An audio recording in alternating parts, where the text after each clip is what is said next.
యేసయ్య ఈ భూమి మీదకి వచ్చాడు, అన్నీ సంపూర్తి చేసేస్తాడు, అంతా అయిపోయింది, ఇంకేముంది, మళ్ళీ ఎక్కడి నుంచి వచ్చినాడు అక్కడికి వెళ్ళిపోవాలి. అస్సలు మిమ్మల్ని ఒకటి అడుగుతున్నాను, యేసయ్య ఎందుకు వచ్చాడు? ఫ్రంట్ బ్యాక్ చెప్పాలి. యేసయ్య ఎందుకు వచ్చాడనా?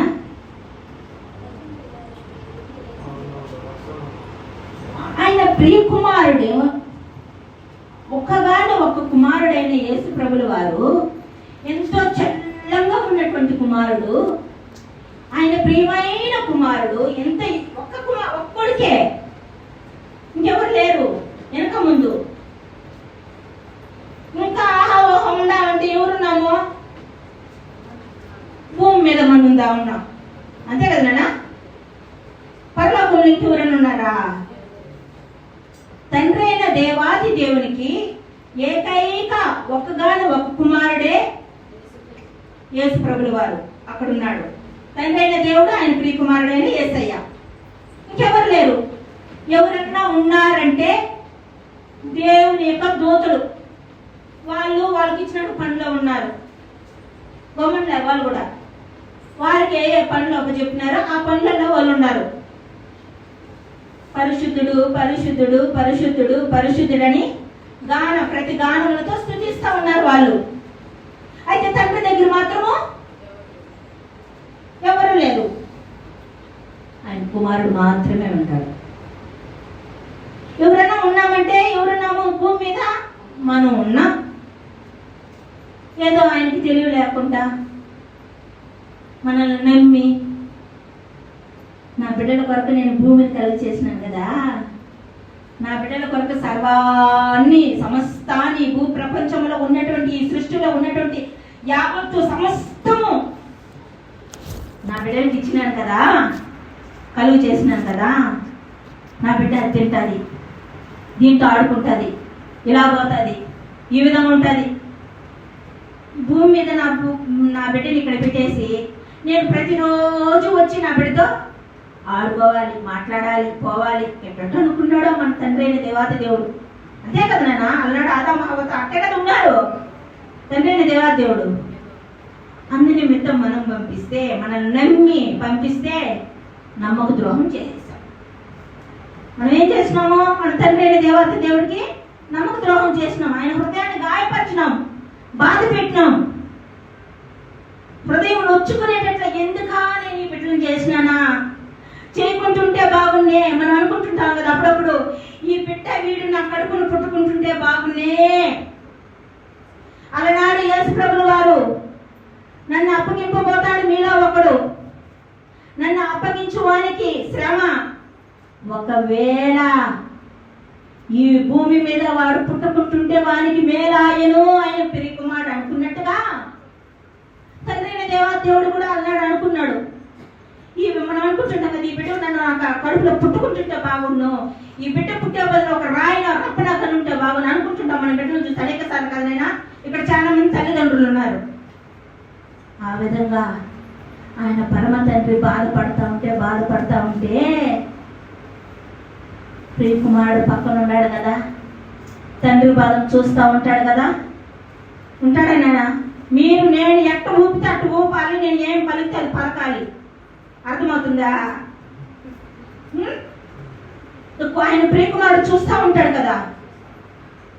ఇప్పుడు చూడండి, సర్వసాధారణంగా అయ్యున్నారు మన సంఘ పెద్దలు, యోసఫయ్య గారు, ఆయన పడే కష్టము, ఏం పని చేస్తున్నాడు, ఎక్కడ పోతున్నాడు, ఎక్కడ వస్తున్నాడు. పెద్ద కుమారుడుగా యోసఫయ్య పెద్ద కుమారుడు చూస్తావు, చూడవు నాయన ఎట్ట పోతున్నాడు, ఎట్ట వస్తున్నాడు, ఏం పని చేస్తున్నాడు, ఏం కష్టపడుతున్నాడు చూస్తున్నావా లేదా? ఒకవేళ ఆయన సంతోషపడినా కష్టపడినా నువ్వు చూస్తావా లేదా? అదే విధంగా యేసయ్య కూడా ఏం చేస్తున్నాడు, చూస్తా ఉన్నాడు. చూసి చూసి చూసి ఆయన ఒక తీర్మానం తీసుకునేసినాడు.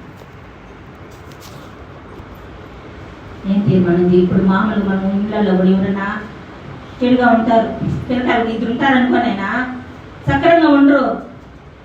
ఒకడు అడ్డపోతుంటాడు, అప్పుడు డాడీ కొట్టదు డాడీ నేను చెప్తాలే. ఇప్పుడు అమ్మ ఉంటుంది, ఎవరెవరిని కొట్టద్దని నేను చెప్తాను, బిడ్డకి నువ్వు ఎందుకు బాధపడతావు, అడ్డు వస్తామా అడ్డు రామా కదా, అరకళ్ళు అవుతున్నాయి. విశ్వాసమా అడ్రామా? ఆ విధంగా మన యేసయ్య కూడా తండ్రి అయిన దేవాతి దేవుడి దగ్గర అడ్డొచ్చాడు. డాడీ, తండ్రి, నువ్వు బాధపడద్దు, ఇంతమంది బిడ్డలను నువ్వు నమ్మి భూమి మీద పంపించావే, నేనంటే ఒక్కడగానే నీ దగ్గర ఉన్నాను. ఈ ఒక్కడగా నేను ఎన్ని రోజులు నీ దగ్గర ఉండేది? ఎంతకాలం ఉండేది? ఎన్ని సంవత్సరాలుగా ఉండేది? ఆ ఒక్కగానే ఒక కుమారుణ్ణి ఆ పరలోకంలో మహిమ కలిగిన ఆ పట్టణంలో వదిలిపెట్టేసి భూమి మీదకి వచ్చేసేవాడమ్మా. పాత నిబంధనలు చూస్తే యెహోవా దేవుడు ఈ రీతిగా సెలవిచ్చాను. ఎంతమంది భక్తులతో మాట్లాడున్నాడు పాత నిబంధనలో. యెహోవా సెలవిచ్చిన వాక్యం ఏదనగా అదంతా తండ్రి మాట్లాడే మాటలే కదా. అప్పుడంతా ఆ బిడ్డ దగ్గరకు వచ్చి మాట్లాడినాడే. నన్ను కూడా వదిలేసి మా నాన్న వదిలిపెట్టి పోయి మాట్లాడుతున్నాడే. అటువంటి వారిని ఇప్పుడు పోయి నా తండ్రి మాట్లాడుకుంటా, నా తండ్రికి వాళ్ళకి ఎడబాపు వచ్చేసింది, నా సహోదరులకి నా తండ్రికి ఎడబాపు వచ్చేసింది. వద్దు, నా సహోదరుని నా తండ్రితో గడపాలి, నాకు నా పక్కన నా సహోదరులందరూ నాతో కూడా ఉండాలి. తీర్మానం చేసుకునేసినాడండి యేసయ్య. తీర్మానం చేసుకునేసి ఒక మాట చెప్తా ఉన్నాడు. మీకు అలాగే చెప్తాను, తండ్రి నేను వెళ్తా. నేను మిమ్మల్ని ఇంటి మీద ఒక మాట అడిగినాను, ఎందుకు వచ్చినాడు యేసయ్య అని అడిగినాను. దానికి ఇప్పుడు ఆన్సర్ చెప్తున్నా.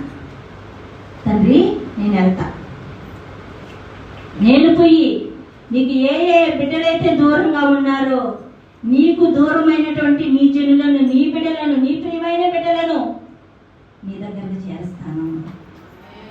అందుకే ఆయన అప్పగించుకోవడానికే భూమి మీదకి వచ్చినాడండి. ఆమేన్, హల్లెలూయా. యేసయ్య ఊరికే రాలేదమ్మా. మన మామూలు సర్వసాధారణంగా ఎంతో మంది చెప్తా ఉంటారు, ఇస్కరియోతు యూదా అప్పగించినాడు, ఇస్కరియోతు యూదా అప్పగించినాడు, ఇస్కరియోతు యూదా అప్పగించినాడు, ఆయన సిలువ మరణానికి అప్పగించినాడు. పరిస్థితి ఆయన సిలువ కొట్టింది ఎంతసేపు నాయన? వాళ్ళు ఎదుటి నుండి దూరం అయిపోవాలంటే ఎంతసేపు యేసయ్య చెప్పండి? కానీ నా యేసయ్య తన్ను తాను అప్పగించుకోవడానికే ఈ భూమి మీదకి వచ్చింది. ఆమేన్, హల్లెలూయా, హల్లెలూయా. ఇప్పుడు వెళ్దాం వాక్యంలోకి.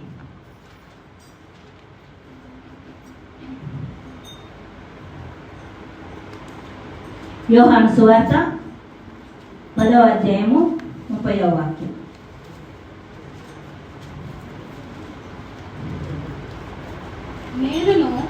నేనును తండ్రియును ఏకమై ఉన్నామని వారితో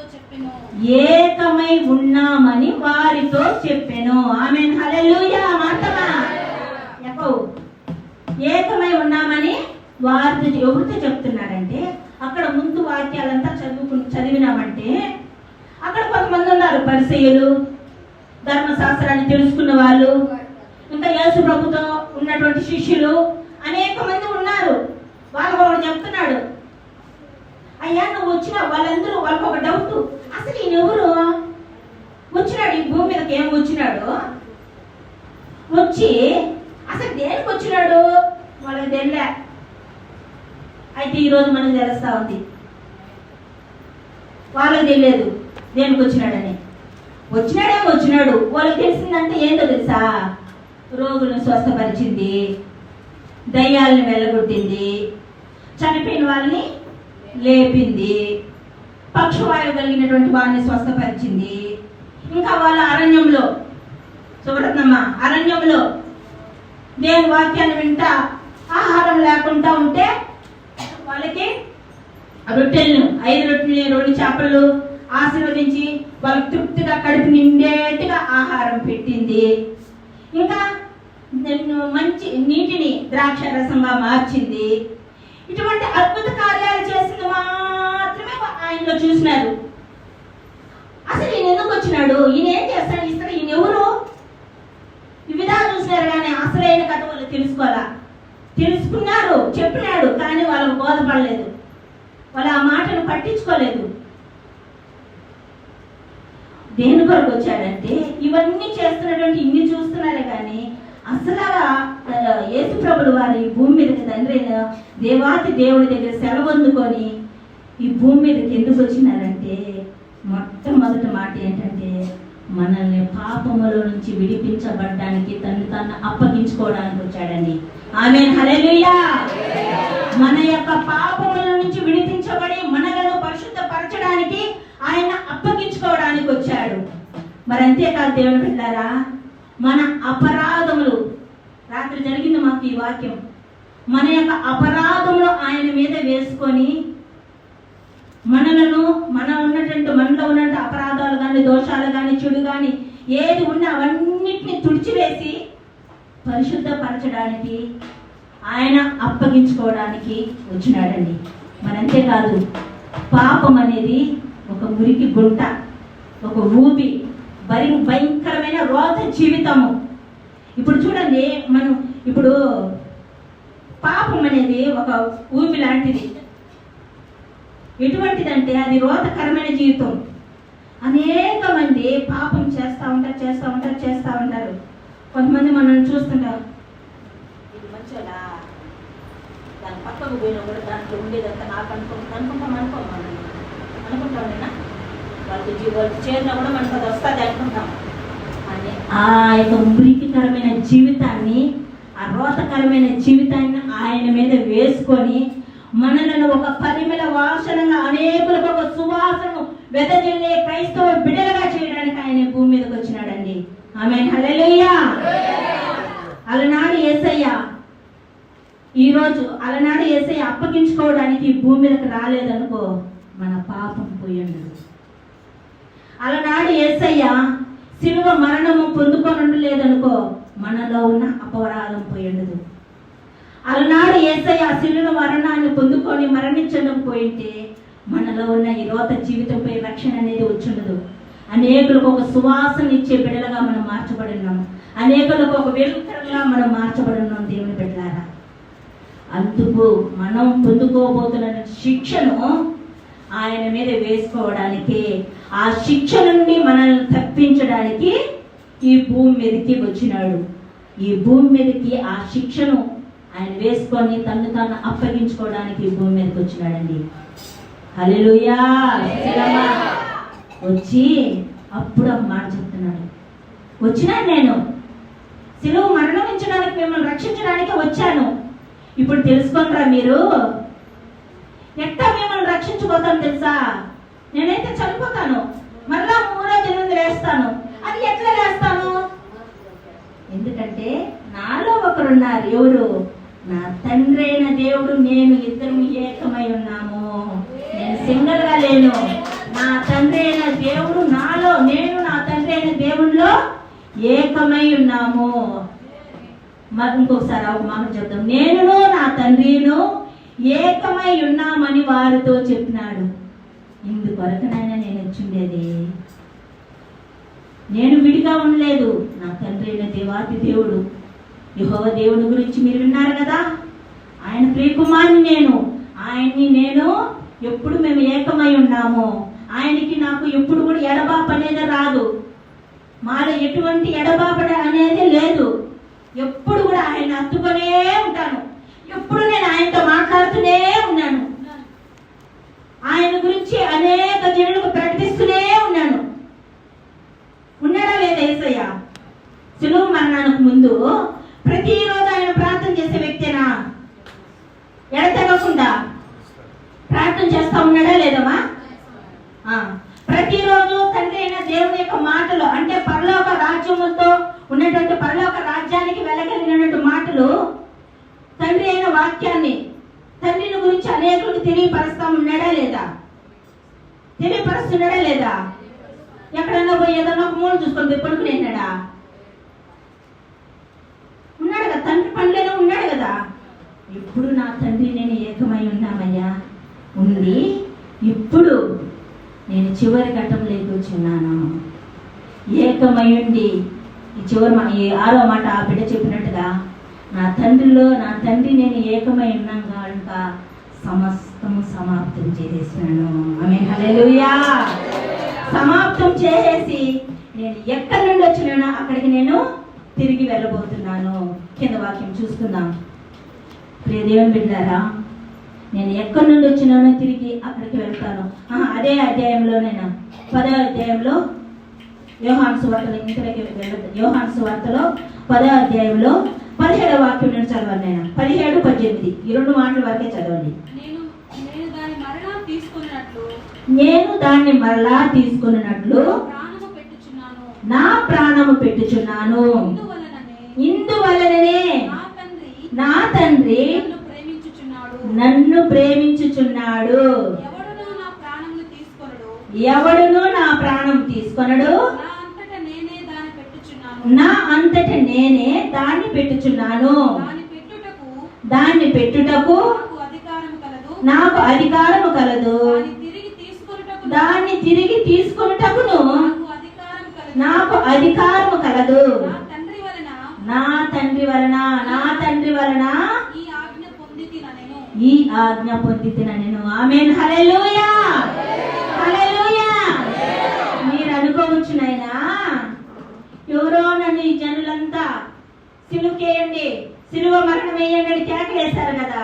ఏ జనులైతే గత ఆదివారంలో మనం చూసినాం, మట్ల ఆదివారంలో హోసన్నా హోసన్నా అనేసి జయము పలికినారో అదే జనులు ఈయన సిలువ మానవేయండి, సిలువకేయండి, సిలువకు అప్ప చెప్పండి అని కేకలేసినారు. వాళ్ళు అనుకుంటుంటారు మనం అప్ప చెప్పేసినామని వాళ్ళు అనుకుంటుంటారు.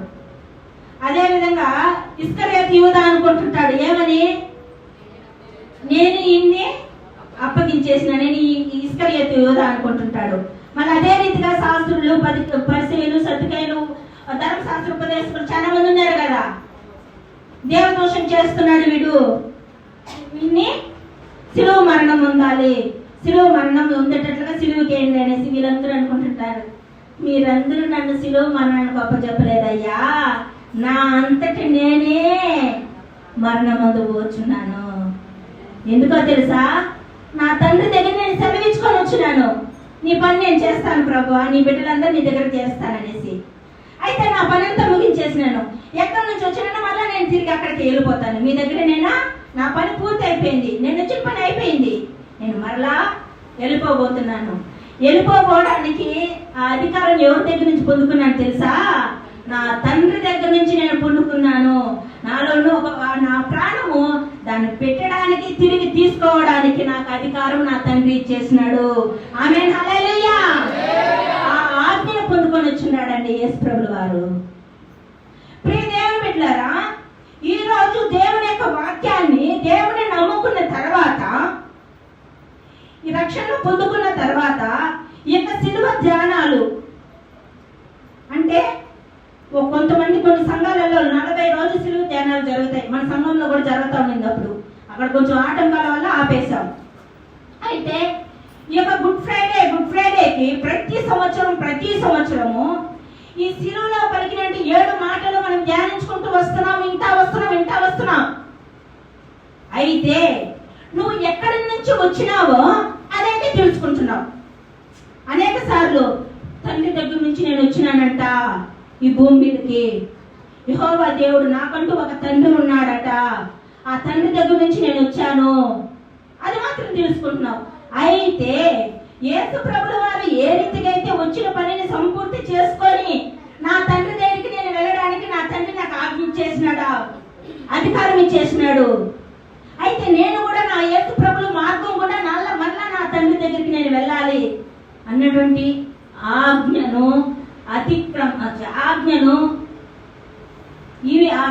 నువ్వు పొందుకొని ఉండావా? అటువంటి నిశ్చయిత నీకుందా? మిమ్మల్ని అడుగుతున్నాను, నన్ను చూడొద్దండి అమ్మా. నేను యేసయ్య దగ్గర, తండ్రి దగ్గర, పరలోక రాజ్యం నుంచి నేను వచ్చేసినానమ్మా. నేను ఖచ్చితంగా ఇప్పుడు ఈ సమయంలో నేను యేసు ప్రభు మరణించినట్లు, యేసు ప్రభు తన ఆత్మను తండ్రి గొప్ప చెప్పినట్లుగా నేను వెళ్ళినాను అనుకో, నా ఆత్మ ఎవరికి ఏ సమయం ఏ పాటితో మనకు తెలీదు మన జీవిత కాలము. ఒకవేళ ఈ సమయంలో నేను ఇక్కడే పోతానమ్మా, అయితే నాకు నిశ్చయిత ఉందా? నా తండ్రి దగ్గరికి నా ఇచ్చిన ఆత్మను నేను కరెక్ట్ గా నా తండ్రి దగ్గరికి చెప్తున్నానని నాలో నిశ్చయిత ఉందా? ఆ రీతిగా మీరందరిలో ఉందా మన సాక్షి? కరెక్ట్ గా మన యేసయ్య ఏ రీతిగా సమాప్తం చేసినాడో, పూర్తి చేసినాడు ఆ పనిని. ఎక్కడ కూడా తూచా తప్పకుండా మాటల్లో కానీ, చూపుల్లో కానీ, క్రియల్లో కానీ, ఇతరులను ప్రేమించే విషయంలో కానీ, ఇతరులను ఒక మంచి సమరయుడిలాగా మంచి పూటకులు వాడిని ఇంటికి తీసుకెళ్ళి మంచి సేవ చేసినాడు. ఆ రీతిగా అన్ని విషయాలలో కరెక్ట్గా ఉన్నామా రక్షణ పొందుకున్న మొదలుకొని. అయితే ఈరోజు నేను ఏం చెప్తున్నానంటే, మన యేసయ్య ఏ రీతిగా తన ఆత్మను తన తండ్రి చేతికి అప్పగించడానికి ఆజ్ఞను పొందుకొని ఉన్నాడో మనం కూడా ఆ విధంగా జీవించాలి. దేవుని బిడ్డలారా, ఆయనకు అధికారాన్ని తండ్రి దేవుడు ఇచ్చేసినాడు. ఆయన నువ్వు వస్తున్నది చూడు, ఏకైక కుమారుడు, ఒక్కగానే ఒక కుమారుడు వచ్చేసినాడు భూమి మీదకి, మనందరికీ రక్షణలోకి నడిపించేసినాడు. రక్షణ అంటే ఏంది, యేసయ్య మార్గం అంటే ఏంది, పరలోక రాజ్యం అంటే అది ఎక్కడ ఉంటుంది ఏంటని అడ్రస్ చెప్పేనాడు ఒక్కడొచ్చి. అయితే ఇంతమంది వస్తున్నాం, మనం తండ్రిని గురించి ఇంతమంది తెలుసుకున్నాం, మనం ఇంతమంది వస్తున్నాము. మన ద్వారా పరలోక రాజ్యాల గురించి ఎంతమందికి తెలిసింది? ఏనా మనకంటూ ఒక తండ్రి ఉన్నాడని ఎంతమందికి తెలిసింది? నాయన యేసయ్య అనే మార్గం ఉండదని ఎంతమందికి తెలిసింది? పరిపూర్ణంగా సేమ్ కరెక్ట్ గా మన ఇంట్లో వాళ్ళకి తెలిసిందా, మనకి తెలిసిందా? దేవుని బిడ్డలారా, ఈ యొక్క సంవత్సరంలో, ఎందుకంటే కాలం ఇంకా ఎంతో ఉండాలని ఎవరు కూడా అనుకునేదానికి లేదు. ఈ రీతిగా నిలబడి సేవకులు మీరు ముందు నిలబడి ఇంకా అనేక మాటలు అనేక వాక్యాలు బోధిస్తారని భ్రమలో ఉండద్దండి. శ్రమల కాలంలో స్టార్ట్ అయిపోయినాయి, అంత్య దినాలు వచ్చేసింది. ఇటువంటి బోధనలు రాని పరిస్థితి. ఒక మాట విన్నా, ఒక మాటను పట్టుకో, ఆ యొక్క ఒక మాట ద్వారా, ఒక ఆజ్ఞ ద్వారా దేవుని దగ్గరకు వచ్చేయి. పర్వతమా, దేవుని బిడ్డలారా, ఆయన చూడండి, ఆయన ప్రియకుమారుడు యేసు ఎంత చక్కగా చెప్తున్నాడు. వాళ్ళందరూ ఒక ధైర్యంగా చెప్తున్నాడు, నా ఆత్మను నా దగ్గర నేను పెట్టడానికి, తిరిగి మళ్ళా తీసుకోవడానికి. అంటే ఈస్టర్ పండుగ గురించి కూడా ముందే చెప్పేస్తున్నాడు ఆయన వాళ్ళకి. అందులో ఆ మాటలో పునరుద్ధానం యొక్క ఆరాధన కూడా ఉందే లేదా, తిరిగి లేచే సంగతి కూడా ముందే చెప్పేస్తున్నాడు ఆయనకి, వాళ్ళకి ఆడున్న వాళ్ళందరికీ చెప్తూ, తర్వాత నాకు అధికారాన్ని నా తండ్రి ఇచ్చేశాడు, ఇచ్చిన దాన్ని బట్టి నేనేం చేస్తానో తెలుసా? యోహాను సువార్త మొదటి కొరింథీయులకు రాసినటువంటి మొదటి పత్రిక 15వ అధ్యాయము 55వ వచనం చదవండి. నేను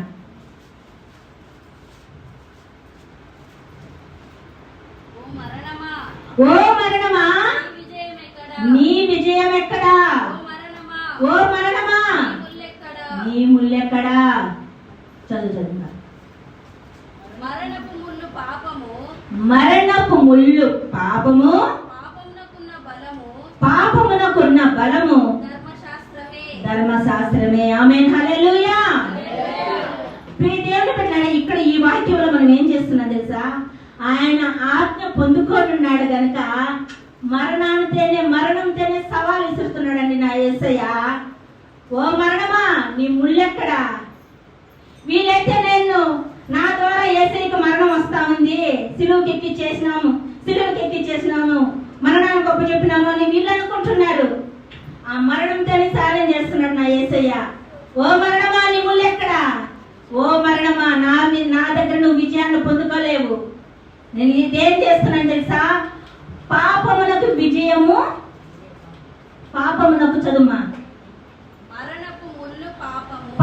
మరణపు ముళ్ళు పాపము. నా జనులలో ఉన్నటువంటి పాపాన్నంతా విరచడానికే ఈ మరణం అనే ముళ్ళుతో నేను ఇస్తున్నాను. ఆమేన్, హల్లెలూయా. ఎందుకంటే మన జనులందరూ పాపంలో ఉన్నారు కదా, ఆ పాపముల నుంచి విడిపించడానికి కదా ఆయన అప్పగించుకొని వచ్చింది.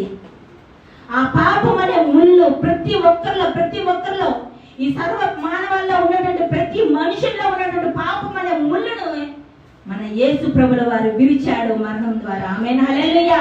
ఆ ముళ్ళను తీసేస్తున్నాడు. ఒకవేళ ఆ ముళ్ళు అట్టే ఉండిందనుకో, అది ఎక్కడికెక్కడికి ఎక్కిపోయి సెప్టిక్ అయిపోయి ఏ అవయవాన్ని తీసేస్తున్నా అపవాది, అది ఎక్కడికక్కడ దారి తీస్తున్నావు. అలనాడు 2025 సంవత్సరములకు మునుపు ఆయన ప్రియకుమారుడైన యేసు ప్రభుల వారు ఆ మరణపు ముళ్ళని విరిచినాడు గనుక ఈ దినమందు మనందరం రక్షింపబడి ఆ తండ్రి అయిన దేవాది దేవుని ఆరాధిస్తున్నాము. ఆ తండ్రి అయిన దేవాది దేవుని యొక్క మహిమని ఇక్కడ భూమి నుంచి అనుభవిస్తున్నాం దేవుని బిడ్డలారా. ఆమేన్, హల్లెలూయా. అందుకనే అసలు యేసు ప్రభువు వారు వచ్చి ఈ రీతిగా మరణిస్తాడు, మరణించి ఆయన శిలువలో ఒక మాట పలకతాడనేసి ఒక భక్తుడు గుర్తెరిగినాడండి. అది ఎవరో తెలుసా? భూమి మీద ఉండేటప్పుడేనా యేసు ప్రభువు వారు ఈ విధంగా వచ్చి ఈ విధంగా శిలువ మరణం మీద మరణిస్తాడు, మరణించి ఈ యొక్క మాటని పలకతాడనేసి ఒక భక్తుడు గుర్తెరిగినాడనా. అందుకనే ఆలోచించదు. కీర్తనలు 31:5 అంటే ఆ భక్తుడు తండ్రి అయిన దేవాది దేవునికి ఎంత ప్రియంగా ఉంటేనమ్మా. అప్పుడు యేసు ప్రభువు వారి యొక్క కాలం కూడా కాదు. తండ్రి అయిన దేవాది దేవుని యొక్క పరిపాలన, తండ్రి అయిన దేవాది దేవుడు ఆయన ప్రియమైన బిడ్డలతో ఆయన భక్తులతో మాట్లాడే సమయాలలో ఆయన ప్రియకుమారుడైన యేసు ప్రభువు వారు భూమి మీదకి వస్తాడు. వచ్చి ఈ రీతి మరణం పొందుతాడు. ఈ మరణం ఉంది సురత్నమ్మ, ఈ మరణం ఉంది. ఈ మరణంలో ఒక పలుకు అంటే ఒక మాట పలకబోతాడు. ఆ మాటని ఒక భక్తులకు బయలుపరిచినాడు తండ్రి అయిన దేవాది దేవుడు. ఆయన చెప్తున్నాడు, దావీదు భక్తుడు. ఆమేన్, హల్లెలూయా. అందుకేనండి దావీదు భక్తుడు తండ్రి అయిన దేవాది దేవునికి హృదయానుసారుడుగా మార్చబడినాడు. ఆమేన్, హల్లెలూయా. దావీదు భక్తుల గురించి కానీ నేను ఎప్పుడైనా కూడా ఎప్పుడు నాకు ఇష్టమైన భక్తులలో నేను ఎక్కువగా నా ఫేవరెట్ ఎవరంటే దావీదు భక్తుడే. నాకు ఇష్టమైన వ్యక్తి అండి పురుషులలో దావీదు భక్తుడు. తర్వాత ఎవరు తెలుసా? ఎలీషా. ఆయన ఎముకలలో కూడా అసలు ఆయన శవంలోనే అభిషేకం ఉండిందంటే, ఎముకలకు జీవం వచ్చిందంటే ఆయన ఎంత పరిశుద్ధుడిగా ఉంటే, నేను ఎంత అభిషేకం ఉందంటే, అందుకే ఏరియా మీద ఉన్న 2 ఆత్మ వచ్చిందంటే అందుకనే ఆయన 2 పాలు ఆత్మ పొందుకునింది. ఆ 2 ఆత్మ ఏరియా చేయింది ఎలీషా యొక్క శవంలో నుంచి ఎముకల తల్లి అనే ఒక సైన్యంగా నిలబడింది. ఆమేన్, హల్లెలూయా. వీళ్ళిద్దరంటే నాకు చాలా ఇష్టం నాన్న. మళ్ళీ స్త్రీలలో ఎవరో తెలుసా? లుదియా. ఆమె వ్యాపారం చేసుకునే ఆమె. వద్దు, ఇప్పుడు ఇంకా ట్రాఫిక్ మారిపోతుంది. ఓకే, వద్దు. దావీదు భక్తుడు అందుకేనేనా తండ్రి అయిన దేవునికి అంత హృదయానుసారుడికే నా హృదయానుసారుడు అని చెప్పింది. ఆ భక్తుడు చెప్తున్నాడు. మరొకసారి ఆ వాక్యం చదువుదాం నాయన. నా ఆత్మను నీ చేతికి అప్పగించుచున్నాను. ఒక ప్రవచనంగా చెప్తున్నాడండి దావీదు భక్తుడు. ఆమేన్, హల్లెలూయా. రెండు చేతులు ఎత్తి చివరి ఘట్టంలో ఉన్నాం, ముగింపులో ఉన్నాం కాబట్టి ఒక్కసారి తిరిగి చూడండి. నా యేసు ప్రభువు వారు మరణించిన ప్రతి సంవత్సరము గుడ్ ఫ్రైడే చేసుకునేటప్పుడంతా కరెక్ట్ గా ఆయన ఆత్మను అప్పగించే సమయం వచ్చిందంటే వాతావరణం ఈ రీతిగా మార్చబడుతుంది. వెనక్కి తిరిగి చూడండి, మీరు చూడండి. ఇప్పుడు కావాలంటే అందరూ వెనక్కి తిరిగి చూడండి. ఎంత ఎండగా వస్తుంది. ప్రతి సంవత్సరంనైనా ఆయన తండ్రి అయిన దేవాది దేవుడి దగ్గర ఆయన ప్రియకుమారుడు వచ్చేసినాడు. భూమి మీదకి వచ్చి ఆయన ఆత్మను తండ్రికి మళ్ళా అప్పచెప్పేటప్పుడు, ఆయన దగ్గరికి పోయేటప్పుడు వాతావరణమే ఈ రీతిగా మారుతుంది. చివరి మాటలో ముందు మాటలంతా ప్రకటన చేస్తుంటే మామూలుగానే ఉంటుంది. చివరి మాటకు వచ్చేటప్పుడు అంతా కంపల్సరిగా వాతావరణం ఈ విధంగా అట్లా వచ్చాక ఈ మొబైల్ ఇది అయిపోతుంది అనమాట. దేవుని బిడ్డలారా, నా ఆత్మను నీ చేతికి అప్పగించుచున్నాననేసి ఆయన ప్రియకుమారుడు పలకబోయే మాట దావీదు భక్తుడు ప్రవచనంగా చెప్తున్నాడనా. ఇప్పుడు సర్వసాధారణంగా చూడండి, యేసు ప్రభువు వారికి ఆయన ప్రాణాన్ని పెట్టే అధికారం ఉంది, తిరిగి తీసుకునే అధికారం ఉంది. మనం ఆరాధిస్తున్న దేవుడు. ఆమేన్, హల్లెలూయా. అటువంటి దేవాది దేవుడు ఇప్పుడు పలుకుతున్నాడు. చివరి మాటకి ఇప్పుడు వస్తున్నాను.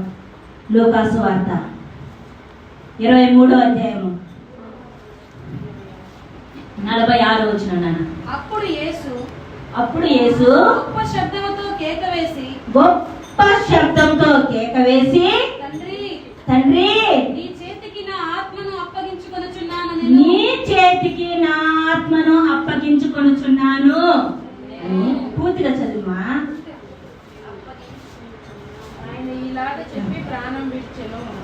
ఏమైంది? అందుకే నీకు అరకళ్ళు పడుతున్నది మా అని చెప్పిన. పూర్తిగా చదువునా. ఆయన ఇలాగ చెప్పి ప్రాణము విడిచెను. మళ్ళీ ఇంకోసారి చదువు.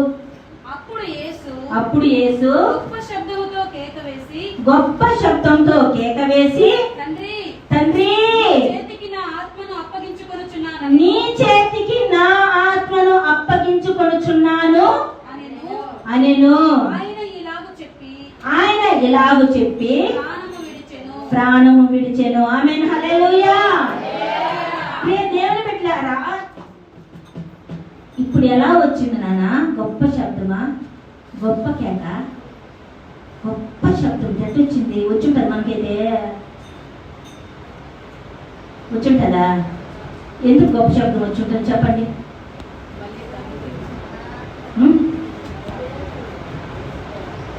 ఎందుకు వచ్చుంటుంది? సంతోషం. తర్వాత మీకు తోచింది చెప్పండి. పుష్పమా, నువ్వు చెప్పినానా? ఎందుకు యేసయ్య లాస్ట్ మాటలో మాత్రము గొప్ప శబ్దంతో కేక వేసినాడు చెప్ప? సంతోషం. ఆమె ప్రజలందరి నా తండ్రి బిడ్డలు మనమా అన్యులంతా దేవుడు బిడ్డలిపోతారు. లేదు నాయన, ఎందుకో తెలుసా? ఆయన పక్కన ఉన్నటువంటి ఆయన ప్రియ కుమారుడు, ఒకగాను ఒక కుమారుడు కంటే ఈ భూమి మీద ఉన్నటువంటి లుదేమా ఈ భూమి మీద ఉన్నటువంటి సర్వ మానవాళి అంటే సర్వ ప్రజలందరినీ తండ్రైన దేవాతి దేవుడు ఎంతో ఎక్కువగా ప్రేమించినాడంట. ఆయన కుమారుడు కంటే ప్రేమించినాడు కనుక ఆయన బిడ్డను భూమి మీద పంపించడానికి వెనకాడలేదు తండ్రి. పంపించేసినాడు. ఆయన కుమారుడు వచ్చినంత పని పూర్తి చేసేసినాడు. ఆయన బిడ్డల యొక్క పాపానంతా కడిగేసినాడు, పరిశుద్ధపరిచినాడు, తండ్రికి సర్వి చేసేసినాడు, తండ్రి రాజ్యాన్ని చూపించేసినాడు. తండ్రిలో ఏ విధంగా అయితే యేసు ప్రభుల వారు నేను నా తండ్రి మేము ఏ విధంగా ఏకమై ఉన్నామో వీళ్ళందరూ కూడా నా తండ్రిలో ఏకమై ఉన్నారు. మళ్ళీ ఇంకొకటి, నేను వచ్చిన పని విజయంగా ముగించినాను. అది 2. మళ్ళీ ఇంకోటి ఏం తెలుసా? నేను ఎక్కడి నుంచి వచ్చినాను అక్కడికి నా తండ్రి దగ్గరికి నేను మళ్ళీ వెళ్ళిపోతున్నా. ఇన్ని రోజులైతే ఈ 30 సంవత్సరాలు భూమి మీద ఉన్నటువంటి తల్లిదండ్రుల దగ్గర ఉండిపోయినారు. ఈ 3.5 సంవత్సరము ప్రతిరోజు ప్రార్థన చేసేదే, మాట్లాడుతున్నాడు, అంతే కదా? మాట్లాడుతున్నాడు, తండ్రి చెప్పి పని చేస్తున్నాడు, మాట్లాడుతున్నాడు, అంటే పని చేస్తున్నాడు, ప్రార్థన చేస్తున్నాడు, ప్రార్థన చేస్తున్నాడు. ఇప్పుడు పోయి వాళ్ళ నాన్న చూడబోతాడు. ఆమేన్, హల్లెలూయా. ఆ సంతోషం నాన్న యేసయ్యకి. అందుకే గొప్ప శబ్దం. మనకైతే ఆ శక్తి వస్తుందా? మనకైతే ఆ బలం వస్తుందా? రాదు నాన్న. అయితే యేసు ప్రభుల వారు చూడండి, మనం కూడా అట్టి ఆశ కలిగిన బిడ్డలుగా ఉండాలి. తండ్రి, నేను కూడా నా ఆత్మ ఈ భూమి మీద వచ్చిపెట్టి నా ఆత్మని గొప్ప చెప్పేటప్పుడు ఒక గొప్ప శబ్దంతో, ఒక సంతోషంతో నీ ఎదుటికి వచ్చే బిడ్డగా నేను ఉండాలి ప్రభువా. నా యేసు ప్రభుల వారు ఏ విధంగా అయితే ఉన్నారో, నాకు ఒక మార్గాన్ని, ఒక మాదిరిని చూపించేసి వెళ్ళారో, నేను కూడా ఈ యొక్క సంవత్సరంలో ఈ యొక్క మాటలు వింటున్నానంటే నేను కూడా ఆ రీతిగా మార్చబడాలి తండ్రి అనేసి మనమందరం కూడా ప్రార్థన చేసే బిడ్డలు ఉండాలి. యేసు ప్రభుల వారు ఏ విధంగా అయితే చివరి మాటలు చెప్పి, తండ్రి నా ఆత్మను నీ చేతికి అప్పచెప్పుచున్నానని చెప్పి ఆయన ప్రాణాన్ని విడిచాడు, మనం కూడా ఈ భూమి మీద ఉండేటప్పుడే యేసు ప్రభుల వారి లాగా సిద్ధపడి ఆ తండ్రి యొక్క పనిని చక్కగా నెరవేరుస్తూ ఆయనకి ఇష్టమైన బిడ్డలుగా, ఒకవేళ తండ్రి పనిని చేస్తావో చేయవో ఇంకొకటి, ఆయనకి ఇష్టమైన బిడ్డలుగా ఉండాలి, ఆయనకి ప్రియమైన బిడ్డలుగా ఉండాలి. యేసు ప్రభుల ద్వారా ఏదైతే నీకు చెప్పబడతాదో దాన్ని నువ్వు చేయలేనా? తండ్రి చెప్పింది వద్దుమా, యేసయ్య చెప్పింది చేయమా సాలువా. యేసయ్య చెప్పింది ఏమేమి చెప్తున్నాడో అది చేసేది ప్రతి వారం ఒక్కొక్క పని మీకు చెప్తా ఉంటాను, ఆ పని చేయండి చాలు. ఈరోజు అన్ని చెప్తే మీకు ఎక్కువైపోతుంది. అర్థమవుతుంది నాన్న? యేసయ్య చెప్పింది చేశారనుకో, యేసయ్య ఏ విధంగా అయితే ఆ పరలోక రాజ్యంలోకి వెళ్ళి తండ్రి ఎదుట, ఆ పరలోక గుమ్మం ఎదుట కూర్చొని మరలా మనం తీసుకొని పోవడానికి వస్తాడో అదే విధంగా మనం కూడా ఉంటాము. దేవుడి యొక్క చివరి మాటను దేవుడు దీవించి ఆశీర్వదించును గాక.